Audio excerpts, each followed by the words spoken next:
BIT, Borsa Italiana del Turismo, edizione 2022, si torna in presenza. Noi di Verde Nord-Est siamo venuti con Alessandra e Dilia a scoprire che cosa c'è nel padiglione del Veneto. Allora, sicuramente le spiagge, giusto Alessandra? Prima di tutto le spiagge, anzi vi invitiamo a passare un'estate sulle spiagge venete. Dilia invece dove ci inviti? Anche tu sulle spiagge? Io invito assolutamente sulle spiagge, ci siamo già con un piede in acqua. Allora seguiteci e andiamo a farvi vedere tutte le opportunità del Veneto.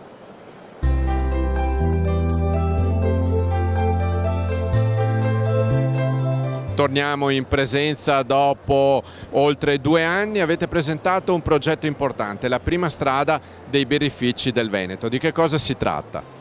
È una strada, la prima appunto nella regione Veneto, dove in questo percorso ci sono 20 birrifici artigianali ed agribirrifici in rete, con un finanziamento della Camera di Commercio di Vicenza. C'è la possibilità di entrare, vedere i luoghi di produzione della birra ed ascoltare quelle che sono le storie dei mastri birrai che profumano di tempo e di passione e di tanta dedizione. Allora, noi siamo venuti a trovarvi anche lo scorso anno in forma un po' ridotta, lo abbiamo fatto in modo sostenibile con la bici. Allora, quest'anno vi faremo scoprire naturalmente altri birrifici.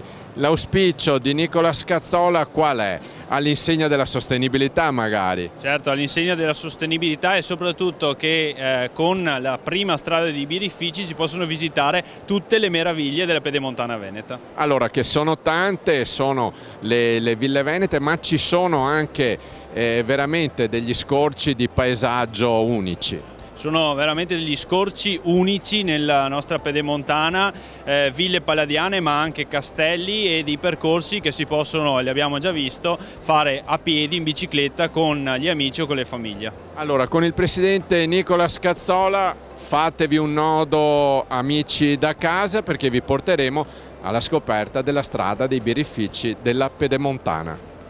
Grazie.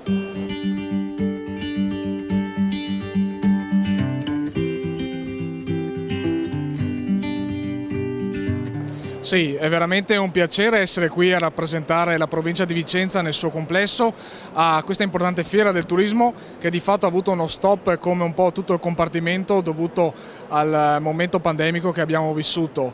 È un piacere tornare in presenza, è un piacere tornare a vedere le persone che si informano di turismo, di luoghi da visitare, e la provincia di Vicenza, grazie al grande lavoro delle OGD, stanno facendo veramente una grande raccolta di informazioni e stanno dando anche moltissimi consigli alle persone che vogliono venire nei nostri territori. Devo dire che tutte le amministrazioni locali della provincia di Vicenza stanno facendo un grande lavoro di coordinamento per mettere un po' a sistema quella che è la nostra viabilità lenta, non solo per mettere in sicurezza i propri cittadini dei nostri territori, ma anche per creare letteralmente delle vie che possono essere percorribili dai turisti che arrivano da tutte le direzioni. La provincia di Vicenza è centrale di fatto nel Veneto e che deve sfruttare questa sua centralità per attrarre turisti dalle altre province verso le peculiarità del nostro territorio.